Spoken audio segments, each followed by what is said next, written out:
Right, YouTube, it's Shadow King Nazu. I'm here with my review of Dragon Ball Super, episode 112. So we start off with Jiren continues meditation, and Goku realizing how strong Jiren is, but trying to come up with a way of how he can gain his strength back so he can fight him again. And we cut to the gods, who were taking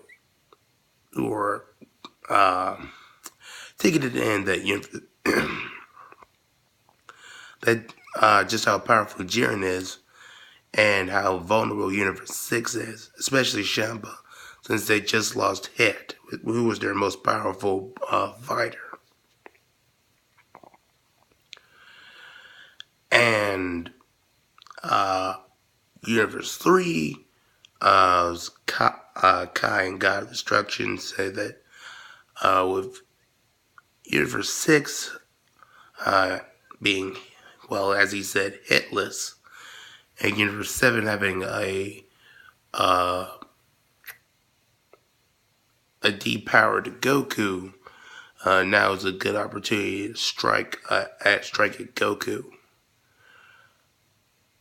And so Moscow orders like Bola and whatever the other robots' names are to attack Goku while he's vulnerable.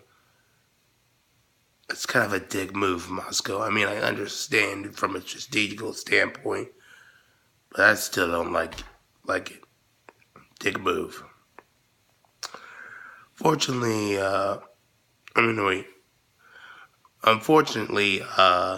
Gohan and Piccolo aren't able to aid him because they're still dealing with the Namekians, who are proving to be a bit more cumbersome than they originally thought. They have great teamwork. One of them was even able to deal a severe blow to Piccolo's shoulder and almost hit him with the that Keyblade that's similar to like what Zamasu did in the Future Trunks saga.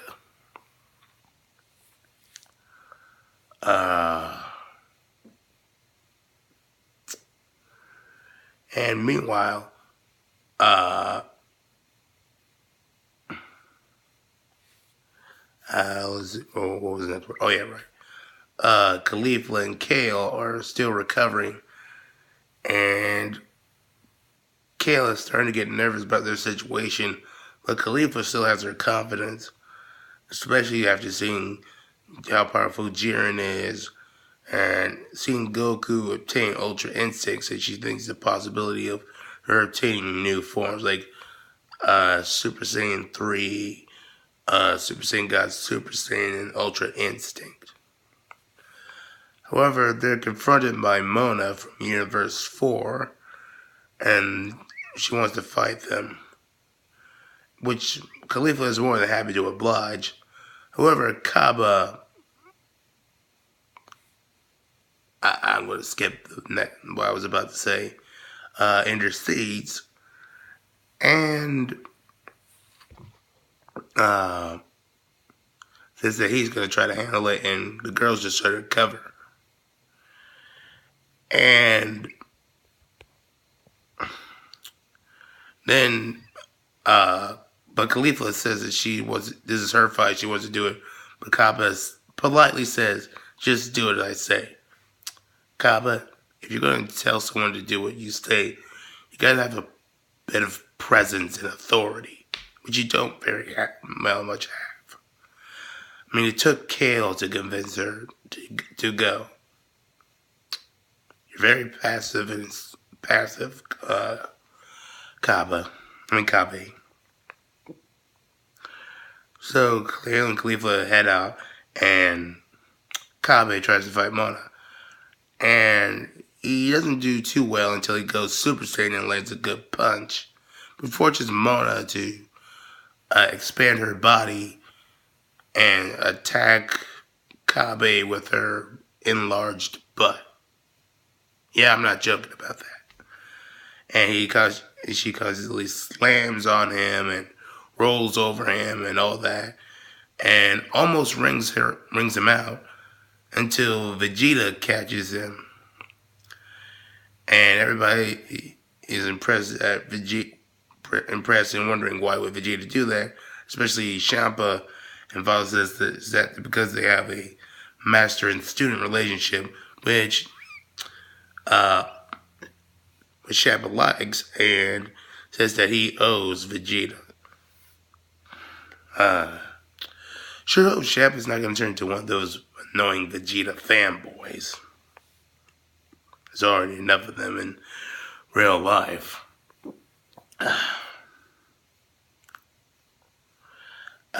Kabe starts to thank Vegeta, but Vegeta just kicks him in the stomach and says, "I didn't save you out of the kindness of my heart. I did it because I can't stand seeing a Saiyan looking so pathetic."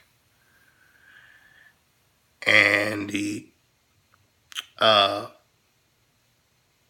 says he wants him to fight because he promised that he would take him to see Planet Sadal in Universe 6, which is the original home of the Saiyans back in Universe 7. But, it got destroyed, and they went to a new planet and called it Planet Vegeta and all that. And Kabe says that's not possible since one of their universes will be erased. And Vegeta says that he's going to win the tournament and wish them back.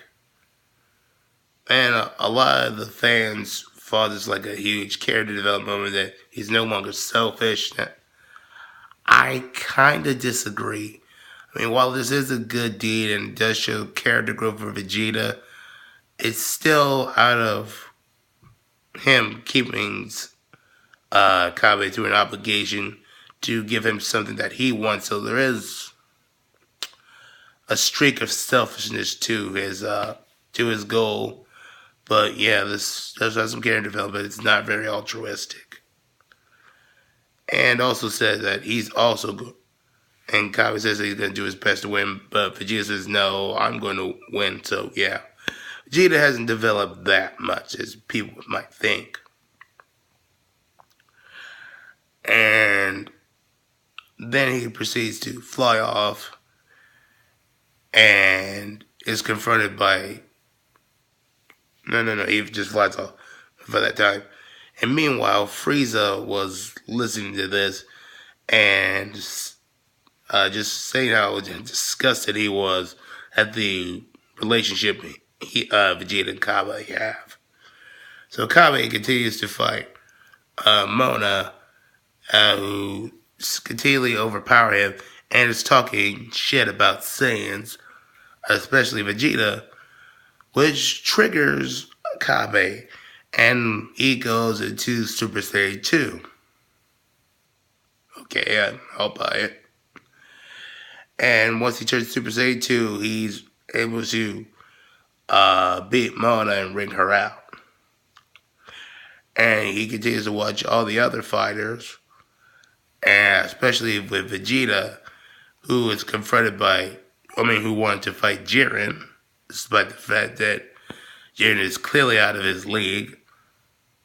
So yeah, Vegeta is still delusional as fuck. But he's intercepted by Topo, and he says, I don't want to fight the second strongest guy. Man, then he says, and then Topo replies, aren't you the second strongest guy?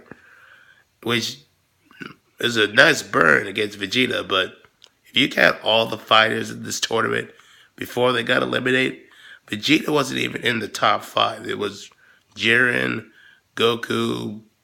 You could interchange between Topo and Frieza, and Hit. Yeah, so Vegeta at best is like number 6. I mean, for Pete's sake, Jiren didn't even consider Vegeta a threat. So, come on, Vegeta, use your head for once. But no, Vegeta, his pride is wounded, and he has to prove himself and starts clashing with Topo and Super Saiyan God Super Saiyan, blah blah blah. And while Kabe's watching all the others fight, he's confronted by Frieza, who introduces himself and wants to fight. And Kabe tries to land some hits on Frieza, but Frieza just casually blocks them. And then kicks Kabe to a wall and then subdues him there, all the while telling him that he likes strong people, but he really hates Saiyans. And this angers Kabe, and he goes back into Super Saiyan 2 and does the Gallic gun on Frieza, but Frieza tanks it by going into Golden Frieza and shooting with the Project Death Beams. And he tells him that it would be wise to surrender, which Kabe refuses, and then Frieza just does another Death Beam to Kabe and rings him out. Oh, Kabe, you just got your shine in the moment only to lose it as quickly as you got it. And with Kabe gone, all the original fighters from the Universe 6 saga are now defeated. And now it's up for the new fighters of the team to ensure the survival of Universe 6. So Universe 6 is really boned, especially since it's Shampa's plan to win by a battle of numbers, since he knows that none of his fighters can take on Jiren. And then Champa starts to become less of a Frieza fan as he tells Frieza how dirty his actions were. And Frieza says that, yes, he's just enjoying biding his time so he can become the one who gets the Super Dragon Balls and control the gods. So yeah, Frieza is still under that plan that is clearly not going to work in his favor for some reason or another. So either Goku or Jiren is going to stop him, and I look forward to that since Frieza's my least favorite character. And meanwhile, Goku's still struggling with the 3 robots from Universe 6. And Vegeta, meets up with Vegeta and says they acknowledge that Kabe has been rained out, but they're going to win the tournament for him and bring the universes back. And Vegeta goes off to continue his fight with Topo. Goku confronts the Universe 3 robots, but he's saved by Caulifla, and he thanks her. But then Caulifla turns Super Saiyan 2 and says that thanks to Kabe, I've regained my full power, and I want to fight you, Son Goku. Caulifla, wouldn't it make more sense to ally yourself with Universe 7 for the time being until you thin out the rest of the universes, and possibly even Jiren, and then fight Universe 7? Whatever, typical Saiyan logic.